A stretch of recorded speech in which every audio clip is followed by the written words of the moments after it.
Hi friends, welcome to லட்சம்ஸ் recipe. இன்றைக்கி நம்ம சேனலில் கொப்பரை தேங்காய் வச்சு ஒரு காரப்பொடி செய்ய போகிறோம். அது எப்படி செய்கிறதுன்னு பார்க்கலாம். கொப்பரைக்காய் இந்த மாதிரி நம்ம தேங்காய் ஃப்ரிட்ஜில் போட்டு வச்சிட்டோம்னு வச்சுக்கோங்க. இப்போ பாருங்கள், இது எப்படி அமுங்குது இல்லை. இந்த ஸ்டேஜில் தண்ணிலாம் இல்லாமல் இந்த அளவுக்கு காஞ்சால் போதும். அப்போ எடுக்கவும் நமக்கு ஈஸியாக இருக்கும். கொட்டாஞ்சிலேருந்து தேவையான பொருட்கள் சொல்கிறேன். 2 கொத்து கருவேப்பிலை, அந்த கொப்பரை தேங்காய் பொடி பண்ணுறதுக்கு காரப்பொடி, பெருங்காயம் ஒரு சின்ன துண்டு வச்சுருக்கேன், புளி பாருங்கள் இந்த சைஸ்க்கு எடுத்துக்கோங்க புளி, சீரகம் 1 ஸ்பூன், தனியா பார்த்திங்கன்னா 3 டேபிள் ஸ்பூன் அளவுக்கு தனியா, எள்ளு 2 டேபிள் ஸ்பூன் வச்சுருக்கேன். காரத்துக்கு தகுந்த மாதிரி மிளகா நீங்கள் எடுத்துக்கோங்க. நான் ஒரு 12 மிளகா வச்சுருக்கேன். அது மாதிரி வெள்ளை உளுந்து பாருங்கள், ஒரு 3 டேபிள் ஸ்பூன் எடுத்துக்கோங்க. 3 டேபிள் ஸ்பூன் கடலைப்பருப்பு, உப்பு நம்ம தேவையான அளவு சேர்த்துக்கலாம். இதெல்லாம் தான் கொப்பரை தேங்காய் காரப்பொடி செய்யறதுக்கு தேவையான பொருட்கள் இதுதான். இப்போ இதெல்லாம் வறுக்கணும். இப்போ இந்த கொப்பரை தேங்காய் அளவு பார்த்திங்கன்னா இந்த மாதிரி 2 மூடி துருவிட்டு எடுத்து வச்சுருக்கேன். அதுக்கான காரம் தான் இந்த மிளகா, இந்த பொருளெல்லாம். மெஷரிங் கப்பில் பார்த்தோம்னா 1.5 கப்பு இருந்துச்சு இந்த கொப்பரை தேங்காய். இதெல்லாம் வறுத்துக்கலாம் தனித்தனியாக. ஸ்டவ் ஆன் பண்ணி ஒரு பேன் வச்சுருக்கேன். இப்போ நான் இந்த கடலைப்பருப்பை ரோஸ்ட் பண்ணிக்கிறேன்.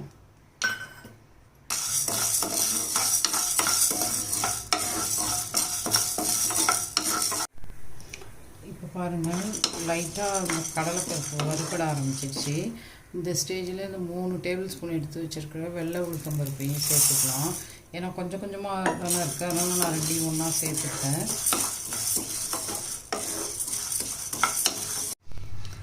இப்போ பாருங்கள், கடலைப்பருப்பு உளுத்தம் பருப்பும் நல்லா செவந்து வர ஆரம்பிச்சிருச்சு. தெரியுதா?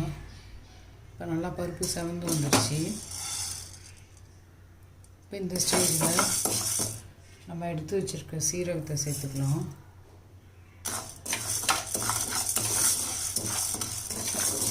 அது கூடவே இந்த தனியாவையும் சேர்த்துக்கலாம்.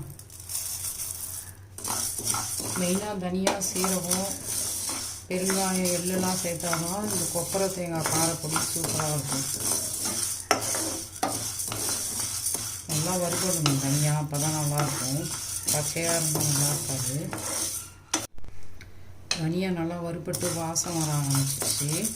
இப்போ எள்ளு சேர்த்துக்கலாம்.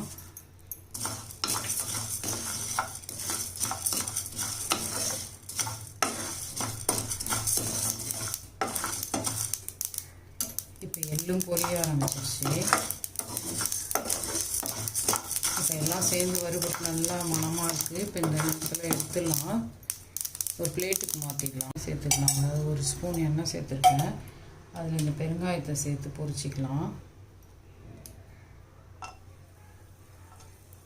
பிச்சு போட்டிருக்கோம் அந்த பெருங்காயத்தை. பொரியணும் பெருங்காயம். பொரியாமல் நம்ம சும்மா அப்படி லைட்டாக வறுத்துட்டு வச்சிட்டோம்னா கசக்குன்றோம்.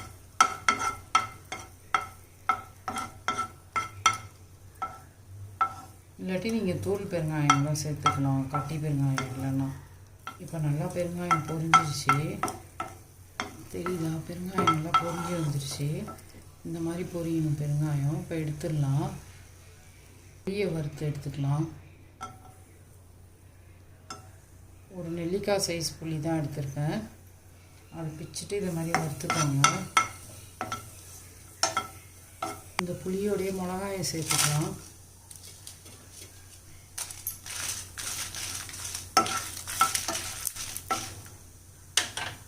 ரெண்டு கொத்து கருவேப்பிலை எடுத்துக்கலாம். கழுவிட்டு நல்லா துணியில் துடைச்சிட்டு அப்படியே வச்சுட்டோம். ஃபேன் காற்றுல தண்ணி இல்லாமல் ஆகிடும். அந்த கருவேப்பிலையும் சேர்த்துக்கலாம்.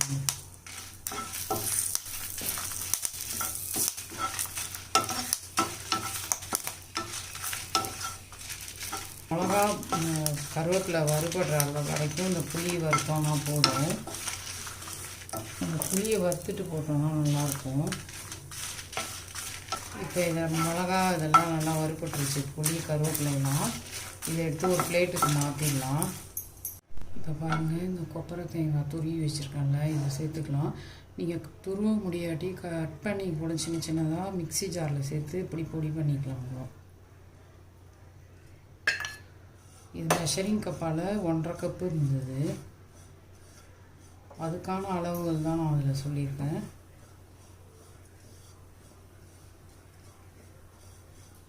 மாதிரி தேங்காவை ஃப்ரிட்ஜில் நம்ம ஸ்டோர் பண்ணிவிட்டு காஞ்சிருச்சுன்னா அப்படியே தூக்கி போட்டுறாதீங்க. இந்த மாதிரி தேங்காவை எடுத்து தண்ணியில் ஊற வச்சிட்டோன்னா ஒரு 1/2 அன் ஹவர் அப்படியே எடுக்க ஈஸியாக இருக்கும். எடுத்துகிட்டு அது லைட்டாக தொடச்சிட்டு கொஞ்சம் நேரம் வெயிலில் வச்சுட்டு கூட இந்த மாதிரி கட் பண்ணி நம்ம பொடி யூஸ் பண்ணலாம். கொப்பரை தேங்காய் காரப்பொடி ரொம்ப சூப்பராக இருக்கும். நம்ம சாதத்தோட கூட பிசைஞ்சு சாப்பிட்டுக்கலாம். அவ்வளோ அருமையாக இருக்கும். இட்லி தோசையோட செமையாக இருக்கும். சுடு சாதத்தில் அப்படியே இந்த பொடியை 2 ஸ்பூன் போட்டு நல்லெண்ணெய் ஊற்றி பிசைஞ்சு சாப்பிட்டிங்கன்னா செமையாக அப்படியே அழுவும். இது கொஞ்சம் கலர் மாறுற அளவுக்கு வறுத்துக்கணும் சிம்மில் வச்சு. கொப்பரை தேங்காவை கை விடாமல் இப்படி பரட்டி விட்டுட்டே இருக்கணும். ஏன்னா தேங்காய் துருவிருக்கோம்ல, டக்குன்னு அப்படியே கலர் மாறிடும். இப்போ பாருங்கள், நல்லா கலர் மாறி வர ஆரம்பிச்சிருச்சு தேங்காய். இந்த ஸ்டேஜில் நம்ம ஸ்டவ் ஆஃப் பண்ணிடலாம்.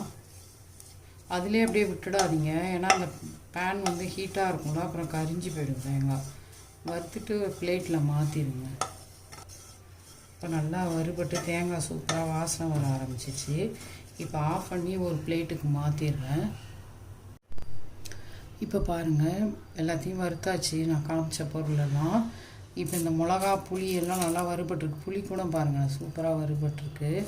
இது எல்லாத்தையும் பெருங்காயம் இதெல்லாம் சேர்த்து ஃபஸ்ட்டு நுணுக்கிடலாம்.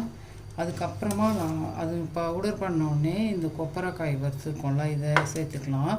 அதையும் சேர்த்து ஒரு சுற்றிட்டு அதுக்கப்புறமா தான் இந்த ஒரு சின்ன பூண்டு எடுத்து வச்சுருக்கேன் பாருங்கள். இவ்வளோ இந்த பூண்டு பல்ல மேல் தோலை மட்டும்தான் எடுத்திருக்கேன், ஃபுல்லாக உரிக்கல. இதை அதில் சேர்த்து நுணுக்கணும். உப்பு பாருங்கள், கல் உப்பு நான் 1 டேபிள் ஸ்பூன் அளவுக்கு சேர்த்துக்கிறேன். இப்போ இந்த மிளகாயோடையே சேர்த்துக்கிறேன் உப்பு. இதெல்லாம் சேர்த்து இப்போ இதை ஆறிடுச்சு. ஆறினதும் இதை நுணுக்கிடணும். தேங்காயும் நல்லா ஆறட்டும். எப்படி மொறுன்னு இருக்கு பாருங்கள் தேங்காய். அந்த அளவுக்கு வறுத்துக்கோங்க. இப்போ மிக்ஸி ஜாரில் இதெல்லாம் சேர்த்துக்கலாம்.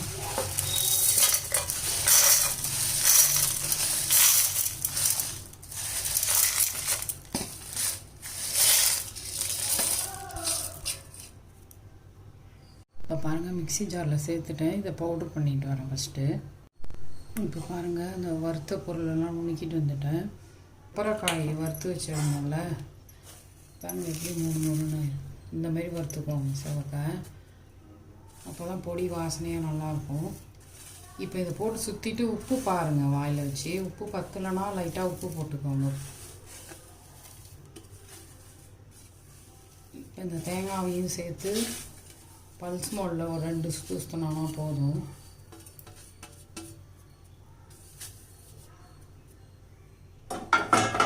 இதை சுற்றிட்டு அப்புறம் அப்படியே இந்த பூண்டும் போட்டு சுற்றிக்கலாம். இது 2 சுற்றினோடனே செக் பண்ணி பாருங்கள் உப்பு போதுமானு, இல்லைனா கொஞ்சம் உப்பு சேர்த்துக்கோங்க. பாருங்கள், கொப்பரை தேங்காய் காரப்பொடி சூப்பராக ரெடி ஆகிடுச்சு. இந்த மாதிரி நுணுக்கிக்கோங்க. அப்போ தான் ரைஸில் பிசைஞ்சு சாப்பிடும்போது சூப்பராக இருக்கும். இது அப்படியே வச்சுக்கலாம் கூட. இப்போ நான் இதுக்கு ஒரு தாளிப்பு கொடுத்து கலந்து ஒரு பாட்டிலில் வச்சுக்க போகிறேன். நம்ம இட்லி தோசையோடையும் சூப்பராக இருக்கும். சுடசாதத்தில் அப்படியே நெய்யோ இல்லை நல்லெண்ணெய் போட்டு பிசைஞ்சு சாப்பிட்டாலும் செம்மையாக இருக்கும். கொப்பரை தேங்காய் காரப்பொடி ரெடி ஆகிடுச்சு. இப்போ பொடிக்கு ஒரு தாளிப்பு கொடுக்கணும். நல்லெண்ணெய் ரொம்பலாம் இல்லை, ஒரு டேபிள் ஸ்பூன் அளவுக்கு சேர்த்துருக்கோம் பாருங்கள். இப்போ எண்ணெய் காஞ்சிடுச்சு, கடுகு சேர்த்துக்கலாம். கடுகு பொரிய ஆரம்பிச்சிருச்சு. உளுத்தம்பருப்பு சேர்த்துக்கலாம். அது கூடவே 2 காஞ்ச மிளகாய் சேர்த்துக்கோங்க.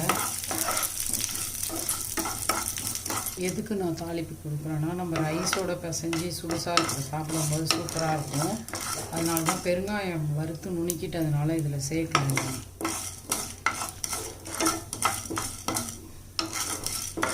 இப்போ உளுந்து செவந்து வந்துடுச்சு. இப்போ கருவேப்பிலையை சேர்த்துக்கலாம். கருவேப்பிலையும் நல்லா மொறுமொறுன்னு ஆகிடுச்சு. இப்போ அந்த பொடி நம்ம நுணுக்கணும்ல, கொப்பரை தேங்காய் காரப்பொடி, அதை சேர்த்துக்கலாம். அதில் சேர்த்து ஸ்டவ் சிம்மில் தான் இருக்கணும். ஒரு நிமிஷம் அப்படி வறுத்துட்டு அதை ஆற விட்டு நம்ம ஒரு கண்ணாடி பாட்டில்லையோ இல்லை ஒரு நல்லா ஏர்டைட் பாக்ஸில் வச்சு ஸ்டோர் பண்ணிட்டோம்னா சூப்பராக இருக்கும். ஃப்ரிட்ஜில் வச்சா 2 மாதத்துக்கு கூட இருக்கும். அதாங்க சூப்பராக கொப்பரை தேங்காய் காரப்பொடி ரெடி ஆகிடுச்சு. எவ்வளோ சூப்பராக இருக்குது பார்த்தீங்களா? வாசனை கமகமன்னு செமையாக இருக்குது. இந்த மாதிரி மிஸ் பண்ணாமல் செஞ்சு பாருங்கள். கொப்பரை தேங்காய் காரப்பொடி இது ஆந்திரா ஸ்டைல் பொடின்னு கூட சொல்லலாம். நிமிஷம் நல்லா வறுத்தாச்சு சிம்மில் வச்சு. இப்போ இது ஆறுனதும் எடுத்து பாட்டிலில் ஸ்டோர் பண்ணிடலாம். இப்போ கொப்பரை தேங்காய் பொடி ரெடி ஆகிடுச்சு. நீங்களும் இந்த மாதிரி செஞ்சு பார்த்துட்டு லட்சம்ஸ் ரெசிபியை லைக் பண்ணுங்கள், ஷேர் பண்ணுங்கள், சப்ஸ்கிரைப் பண்ணுங்கள். தேங்க்யூ. கொப்பரை தேங்காய் பொடி ரெடி ஆகிடுச்சு. நீங்களும் இந்த மாதிரி செஞ்சு என்ஜாய் பண்ணுங்கள். இப்போ பாருங்கள், சுட சுட சாதம் ரெடி ஆகிடுச்சு. நம்ம நுணுக்கினதை வந்து இந்த மாதிரி ஸ்டோரேஜ் கண்டெய்னரில் போட்டுட்டேன். அப்போ தான் நமக்கு வாசனையாக நல்லாயிருக்கும். கொப்பரை காரப்பொடி இதை எடுத்து நம்ம சாதத்தில் சுட சுட சாதத்தில் போட்டு நெய் போட்டு பிசைஞ்சு சாப்பிட்டோன்னா சும்மா அப்படியே அல்டிமேட்டாக இருக்கும். அந்த சாதத்தில் நெய் போட்டுக்கலாம். நெய் இல்லாட்டி நல்லெண்ணெய் எது வேணால் சேர்த்துக்கலாம், நம்ம விருப்பம்தான். இப்போ நான் அதில் நெய் சேர்க்குறேன். பாருங்கள், சூடான சாதத்தில் இந்த கொப்பரை பொடியை போட்டுட்டேன். அதில் நெய் சேர்த்துருக்கேன்.